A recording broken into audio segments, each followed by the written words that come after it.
used travel history with the 6 entries tabulated as 20th of April 2004, 26th April 2004, 27th April 2004,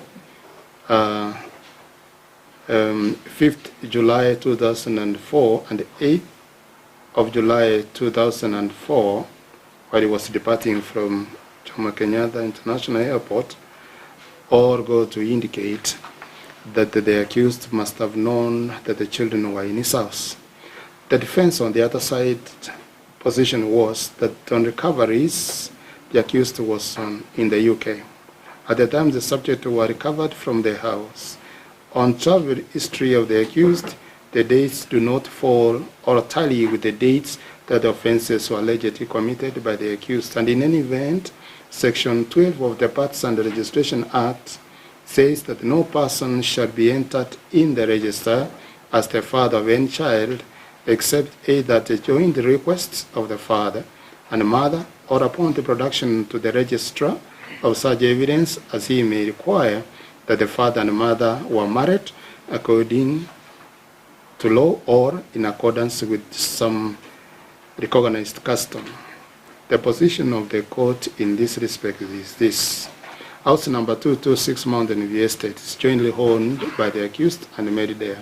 But at the time the children were recovered from the inn, Mary was arrested and charged with the offense of stealing of children, and she was acquitted. At the time, the accused was in the UK.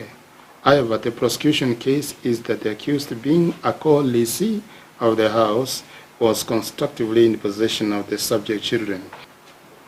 Now, having denied knowledge that the subject children were in the house number 226, that he never knew the children were in the house number 226, it behoved on the prosecution to prove that the accused had knowledge that Mary Deya, Rose Kiserem, and Miriam Nyeki, who were arrested from the house, had the subject children in his house.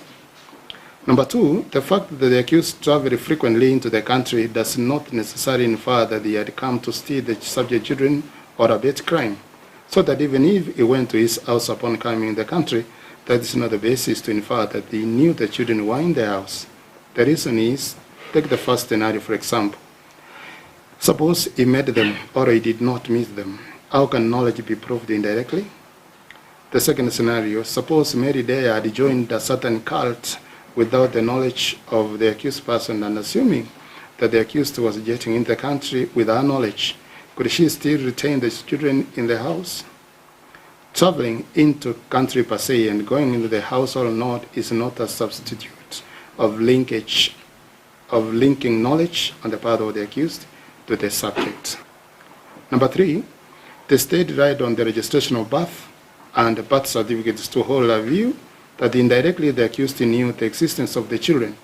PW number 3 produced XP number 5, and for Elijah P. Juma, entry number 9, which indicate whether Mary was married, the father is not indicated. However, the mother is indicated as Mary Deya.